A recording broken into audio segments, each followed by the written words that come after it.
Muitas pessoas já tentaram escrever a história dos acontecimentos que se realizaram entre nós, como nos foram transmitidos por aqueles que desde o princípio foram testemunhas oculares e ministros da palavra. Assim sendo, após fazer um estudo cuidadoso de tudo o que aconteceu desde o princípio, também eu decidi escrever de modo ordenado para ti, excelentíssimo Teófilo. Deste modo, poderás verificar a solidez dos ensinamentos que recebeste. Naquele tempo, Jesus voltou para a Galileia com a força do Espírito, e sua fama espalhou-se por toda a redondeza. Ele ensinava nas suas sinagogas e todos o elogiavam. E veio à cidade de Nazaré, onde se tinha criado. Conforme seu costume, entrou na sinagoga no sábado e levantou-se para fazer a leitura. Deram-lhe o livro do profeta Isaías. Abrindo o livro, Jesus achou a passagem em que está escrito: o Espírito do Senhor está sobre mim, porque Ele me consagrou com a unção para anunciar a boa nova aos pobres. Enviou-me para proclamar a libertação aos cativos e aos cegos a recuperação da vista, para libertar os oprimidos e para proclamar um ano da graça do Senhor. Depois, fechou o livro, entregou-o ao ajudante e sentou-se. Todos os que estavam na sinagoga tinham os olhos fixos nele. Então começou a dizer-lhes: hoje se cumpriu esta passagem da Escritura que acabastes de ouvir. Palavra da salvação. Glória a vós, Senhor. Aleluia, aleluia, aleluia, aleluia.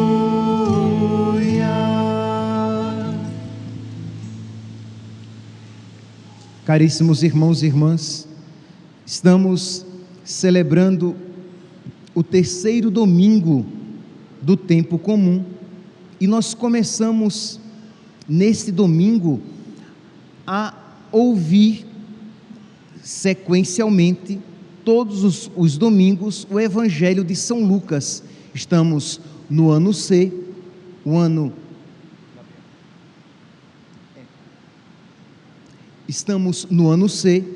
e neste ano nós iremos ouvir privilegiadamente este Evangelho. E São Lucas hoje, o Evangelho de hoje, ele começa falando que ele se deteve cuidadosamente, que ele fez uma pesquisa antes de escrever o seu Evangelho. Recordemos aqui que Lucas, ele não viu Jesus historicamente. São Lucas nunca se encontrou, ao contrário de São Mateus, de São João. São Lucas nunca se encontrou pessoalmente, no sentido historicamente, com Nosso Senhor. Então, ele era discípulo de São Paulo, ele era um médico que morava numa cidade grega de Antioquia, então ele foi procurar as fontes. Então, muito provavelmente, ele ouviu, por exemplo, os relatos a respeito da Virgem Maria e do nascimento de Nosso Senhor Jesus Cristo. Ele ouviu da própria Virgem Maria.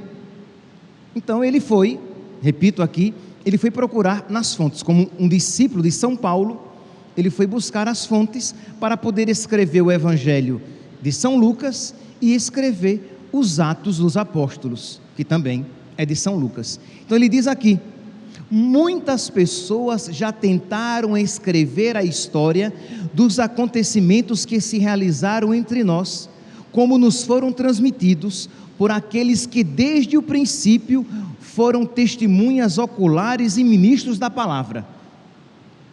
Assim sendo, após fazer um estudo cuidadoso de tudo o que aconteceu desde o princípio, também eu decidi escrever de modo ordenado para ti, excelentíssimo Teófilo, para quem ele estava escrevendo este Evangelho.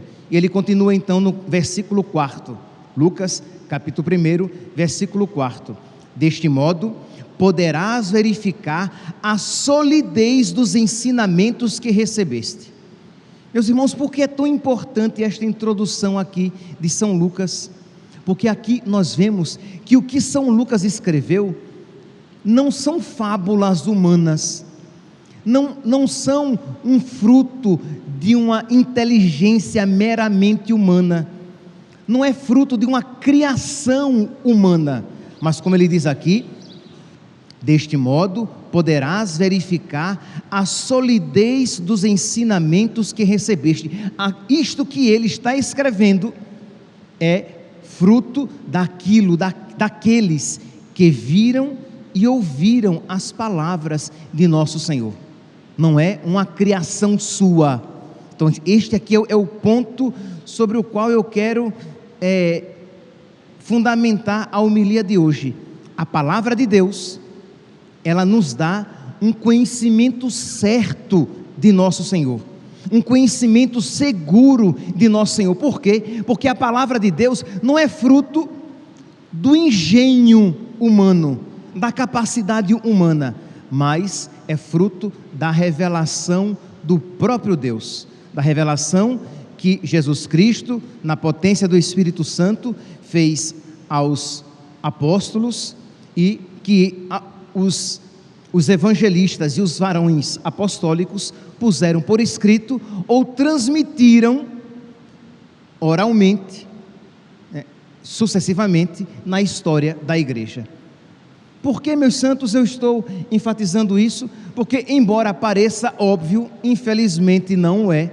Há muitos por aí que afirmam que os ensinamentos cristãos, e aqui repito, eu vou sempre me ater um pouco mais à palavra de Deus escrita, mas eu não estou me referindo apenas a ela, estou aqui me referindo a todo o ensinamento cristão. Pois bem, há muitos por aí que se dizem cristãos, que se dizem até mesmo católicos, mas que falam que os ensinamentos são fruto da cabeça dos homens, que foram homens que criaram esses ensinamentos para aquelas circunstâncias históricas e que, mudando as circunstâncias históricas, os ensinamentos deveriam mudar também. É por isso que nós iremos encontrar por aí pessoas que dizem assim: antigamente a igreja ensinava isso, antigamente isso era pecado, hoje em dia o mundo mudou, né? Hoje em dia isso não é mais pecado. Ora, uma pessoa que diz isso, a concepção que ela traz é o quê? Aquilo que um dia era tido como pecado, era tido como tal, porque os homens isso ensinaram. Porque o ensinamento humano, ele pode mudar de acordo com a história, mas a verdade revelada por Deus é a mesma, ontem, hoje e sempre. E isto aqui que São Lucas está enfatizando, nós iremos encontrar, por exemplo, em São Pedro, segunda carta de São Pedro, capítulo 1, versículo 16, quando São Pedro diz assim, segunda carta de São Pedro, capítulo 1, versículo 16, na realidade, não nos baseamos em hábeis fábulas imaginadas de nós, imaginadas que nós vos temos feito conhecer o poder e a vinda de nosso Senhor Jesus Cristo. Isto é, o que nós temos ensinado a vocês não nos vem de fábulas, mas nos vem do conhecimento do próprio Cristo. Mas por termos visto a sua majestade com os nossos próprios olhos. O que São Pedro ensina é aquilo que ele viu e ouviu do próprio Jesus, mas não são criações humanas. São Paulo vai dizer na segunda carta a Timóteo, no capítulo 4, nos versículos 1 ao 4, São Paulo vai fazer essa mesma afirmação. E aqui, meus santos, eu gostaria que vocês percebessem a atualidade disso. Porque existe uma tentação entre os cristãos atualmente de relativizar, de acordo com as circunstâncias históricas, o ensinamento de Cristo. Então, antigamente, o divórcio, ele era pecado. Hoje em dia não, hoje em dia as pessoas podem se divorciar e casar novamente, o mundo mudou. Antigamente, as pessoas só faziam sexo no casamento. Hoje em dia, o mundo mudou. Percebe? Não é assim. Repito, aquilo que Deus nos revelou no passado continua sendo verdade ainda hoje. Padre, antigamente quem estava em pecado mortal não podia comungar. Hoje em dia, né? Não. Uma pessoa em pecado mortal, ela não pode receber a Santíssima Eucaristia, o corpo, sangue, alma e divindade de Nosso Senhor. Padre, antigamente a missa era o sacrifício de Cristo, hoje é uma refeição comum, né? É uma festa. Não, meus santos, a missa continua sendo o santíssimo sacrifício de Nosso Senhor. Isto é, nós não temos palavras muito adequadas, né? Mas uma reapresentação, uma apresentação de modo incruento do único e mesmo sacrifício de Cristo na cruz.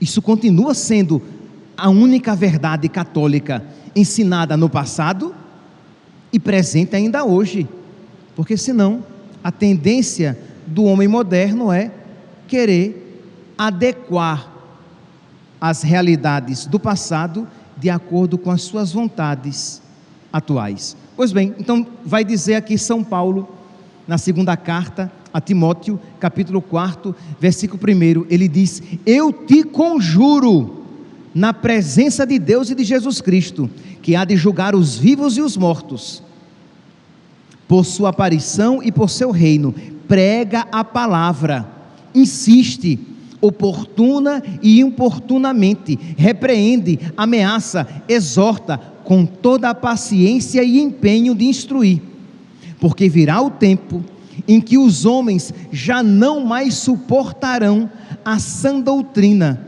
e serão levados pelas próprias paixões e pelo prurido de escutar novidades, e juntarão para si mestres, apartarão os ouvidos da verdade e se atirarão às fábulas.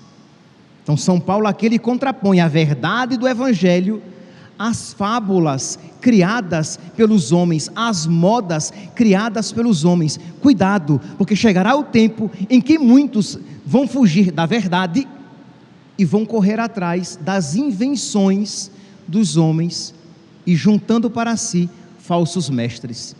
São Paulo, nós podemos aqui pegar tantas outras passagens, podemos pegar, por exemplo, lá em 1 Coríntios, capítulo 11, versículo 23, quando São Paulo diz assim: eu vos ensinei aquilo que eu mesmo recebi, eu vos transmiti aquilo que eu mesmo recebi. Percebe que em São Paulo está claro que ele não está ensinando uma criação sua, mas ele está levando para frente aquilo que ele recebeu.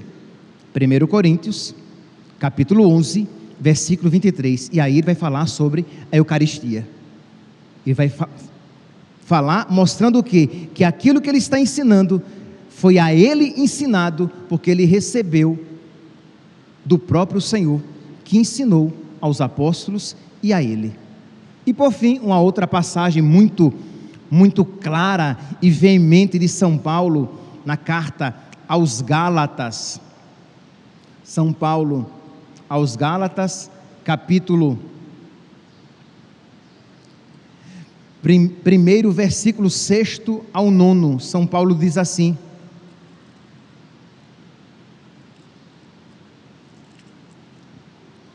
Gálatas, capítulo 1, versículo 6: eu estou admirado de que tão depressa passeis daquele que vos chamou à graça de Cristo para um evangelho diferente.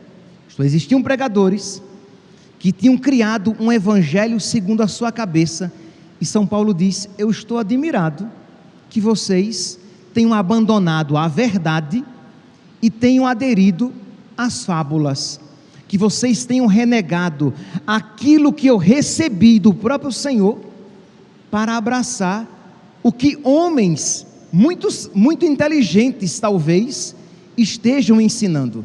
Isso aqui vale para nós, quando temos a tentação de renunciar à verdade de Cristo, o ensinamento de Cristo por meio da sua igreja, o ensinamento de sempre de Cristo por meio da sua igreja, para abraçar modas ensinadas por tantos pregadores por aí.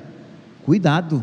Então São Paulo diz: eu estou admirado que vocês façam isso, porque de fato não há dois evangelhos, só existe um evangelho, só existe um ensinamento de Cristo, como só existe uma igreja de Cristo, como só existe um Salvador, que é Cristo.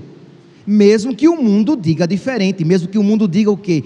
Que os caminhos de salvação são muitos e variados, mesmo que o mundo diga que toda religião salva e é boa, mesmo que o mundo diga que são muitas as verdades e que toda verdade é relativa, São Paulo, ensinando na esteira dos apóstolos, porque foi isso o que eles receberam do próprio Cristo, São Paulo diz: não há dois evangelhos, só há um evangelho. De fato, não há dois evangelhos, há apenas pessoas que semeiam confusão entre vós e que querem perturbar o evangelho de Cristo. Mas eu vos digo que ainda que um anjo baixado do céu vos anunciasse um evangelho diferente deste que eu vos tenho anunciado, que ele seja excomungado. Se alguém ensinar algo diferente daquilo que eu vos tenho ensinado, porque do próprio Senhor eu recebi, que ele seja excomungado. E São Paulo usa aqui uma expressão: ainda que um anjo baixe do céu e ensine algo diferente. Percebe aqui? Isto é, São Paulo tem muito claro em sua mente o quê? De que existe uma verdade segura, uma verdade revelada pelo próprio Deus, que não é fruto da nossa cabeça, que não é fruto das nossas capacidades humanas, que não são fábulas, mas que existe uma verdade ensinada por Cristo, confiada aos apóstolos, e que deve ser ensinada e transmitida de geração em geração. E se alguém, mesmo um anjo baixado do céu, se alguém ensinar algo diferente, que ele seja excomungado. E como se já isso não bastasse, ele ainda continua para enfatizar, para ficar bem claro: eu repito, diz São Paulo, Gálatas, capítulo 1, versículo 9, repito aqui o que acabamos de dizer: se alguém pregar doutrina diferente da que recebestes, seja ele excomungado. Então São Paulo enfatiza, diz por duas vezes, que se alguém ensinar algo diferente. É por isso então que São Lucas diz assim: por isso então eu fiz um estudo cuidadoso de tudo. Cuidadoso por quê? Para não ensinar o que Jesus Cristo não disse, para não dizer o que ele não disse. Eu fiz um estudo cuidadoso de tudo o que aconteceu desde o princípio, e eu decidi escrever de modo ordenado. Deste modo, excelentíssimo Teófilo, poderás verificar a solidez, não é uma invenção, não é um ensinamentozinho de acordo com a moda, mas a solidez dos ensinamentos que recebeste.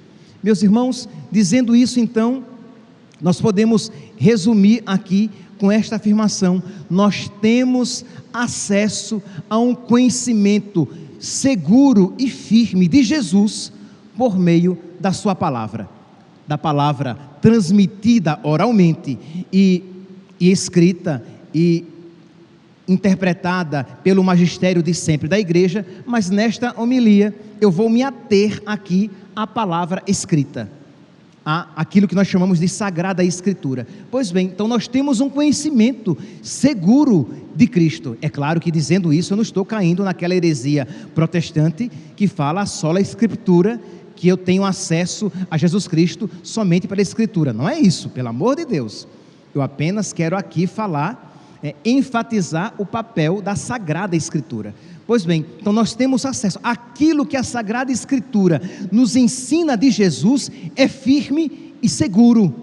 Aí você vai dizer: padre, mas isso eu creio. Meu santinho, é porque graças a Deus você tem fé católica, mas existem muitos por aí, inclusive dentro das igrejas, com título de teólogo, dizendo que aquilo que nós lemos nos evangelhos é apenas uma maneira que aquela comunidade, naquele tempo, escreveu a respeito de Jesus, mas é um aspecto limitado, imperfeito e não seguro, porque tem muito do autor ali naquela descrição. Então, naquele livro Jesus de Nazaré, o Papa Bento XVI, quando escreveu, ele faz essa afirmação, que nós temos um conhecimento seguro, firme, verdadeiro de Cristo por meio dos evangelhos. Então aquilo que nós encontramos de Cristo e dos seus ensinamentos no evangelho, em toda a palavra de Deus escrita no Novo Testamento, é digno de fé. Então aquilo que o Novo Testamento nos ensina a respeito do inferno, do céu, da ressurreição, da pureza, do divórcio, do homem e da mulher, isto é, enquanto o mundo quer dizer que cada pessoa escolhe o que quer ser, né? A ideologia de gênero tem essa ideia, isto é, que a criança nasce, mas ela não é nada ainda, ela vai se descobrir, e que a sua estrutura física não diz nada sobre ela, de modo que ela pode ter nascido com um corpo de menino e querer ser menina, ela pode nascer com um corpo de menina e querer ser menino, ou ela pode nascer com um corpo de menino e não ter um gênero definido, ela quer ser indefinida, aberta a todos os tipos de relação.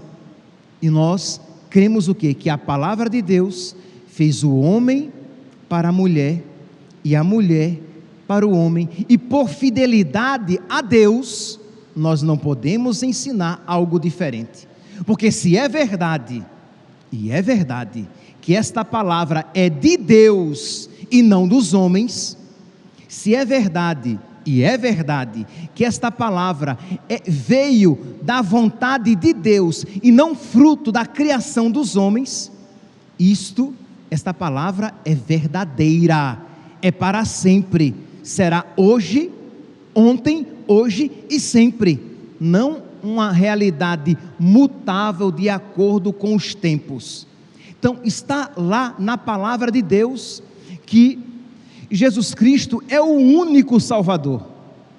Atos capítulo 4, versículo 12, não há um outro nome dado aos homens pelo qual nós possamos ser salvos.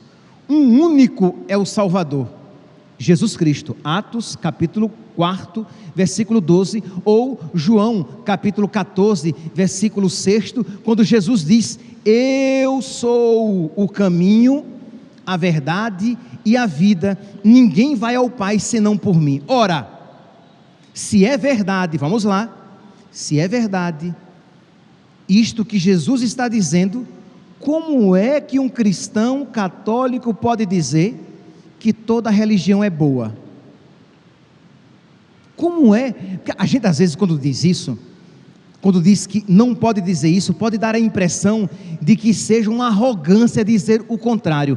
Mas aqui, meus santos, entendamos, o que é que nós queremos dizer por boa? Ah, padre, aquela religião ensina a não poluir os mares, a não dizimar as florestas, a não matar o mico-leão dourado. Isso é bom, padre. Mas não é isso. Quando nós dizemos que toda religião é boa, nós não estamos dizendo que ela possa ensinar algo legal e interessante. Nós estamos dizendo que ela é boa no sentido de quê? De que ela me garante a salvação. Quando se diz toda religião é boa, você está dizendo que toda religião de alguma maneira salva, que toda religião de alguma maneira apresenta a verdade. Ora, se é verdade que toda religião é boa e verdadeira, a Igreja Católica é má e mentirosa. Se toda religião é boa e verdadeira, a Igreja Católica é má e mentirosa. Por quê? Porque ela diz que só ela foi fundada por Deus. Mateus, capítulo 16, versículo 18. Tu és Pedro, e sobre esta pedra eu edificarei a minha igreja, e as portas do inferno jamais prevalecerão sobre ela. A segunda leitura de hoje, retirada do capítulo 12 da carta aos Coríntios, diz assim: como o corpo é um, embora tenha muitos membros, e como todos os membros do corpo, embora sejam muitos, formam um só corpo, assim acontece com Cristo. De fato, todos nós, judeus ou gregos, escravos ou livres, fomos batizados num único Espírito para formarmos um único corpo, de cujo corpo Cristo é a cabeça. Cristo é a cabeça da igreja, que é o seu corpo, e só existe um corpo de Cristo.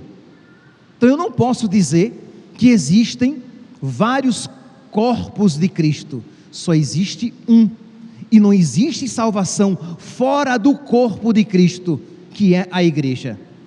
Então, ou a igreja é má e mentirosa, ou esta afirmação de que toda religião é boa, é uma afirmação má e mentirosa. As duas coisas não podem ser boas e verdadeiras. Ou uma é boa e verdadeira, e a outra, consequentemente, é má e falsa, ou o contrário. Ou é verdade que Jesus Cristo é o único Salvador, que fundou uma única igreja, ou é verdade que toda religião é boa, consequentemente, toda religião salva. Percebe aqui?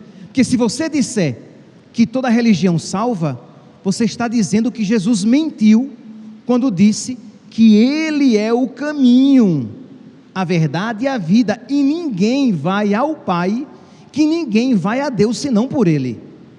Percebe?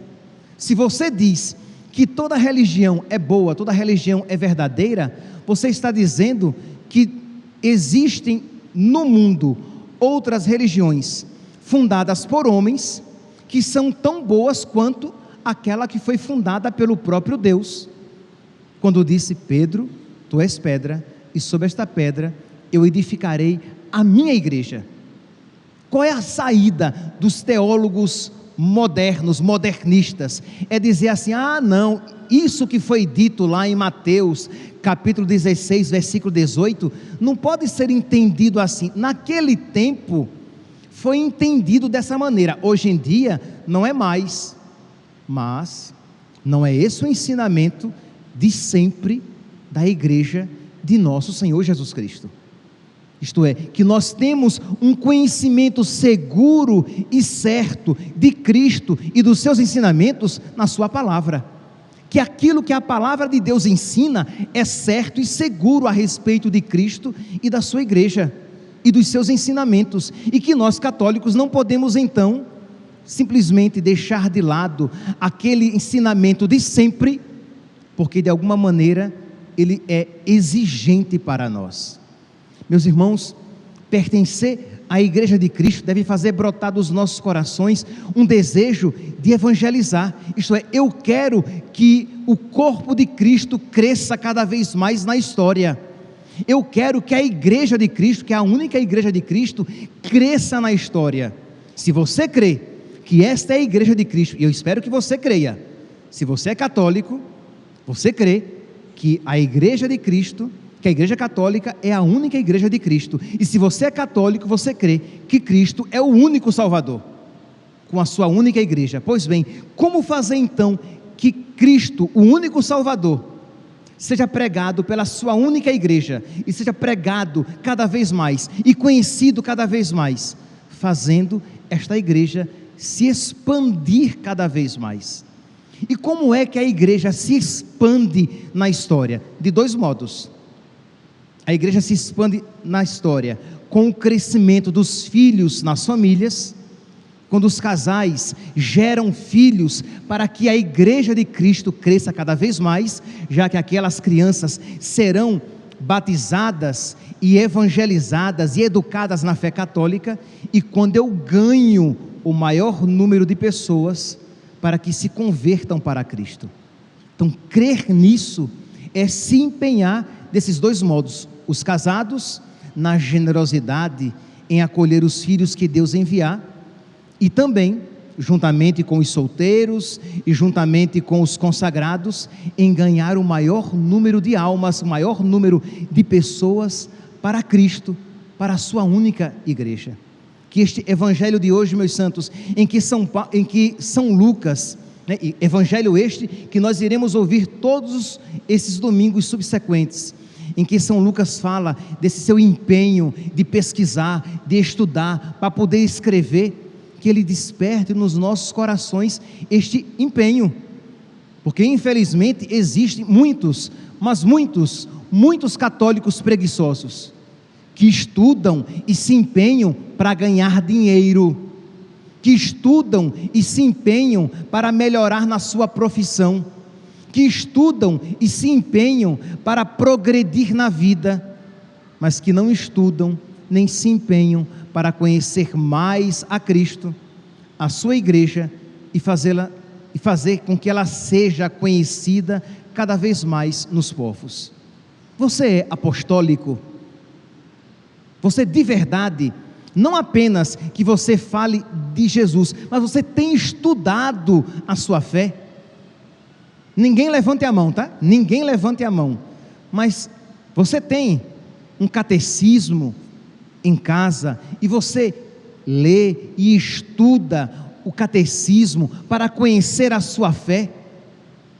Você procura frequentemente estar em contato com a palavra de Deus, para conhecer a palavra de Deus, aprendendo-a segundo a igreja, lendo a Sagrada Escritura de acordo com como a igreja de Cristo lê?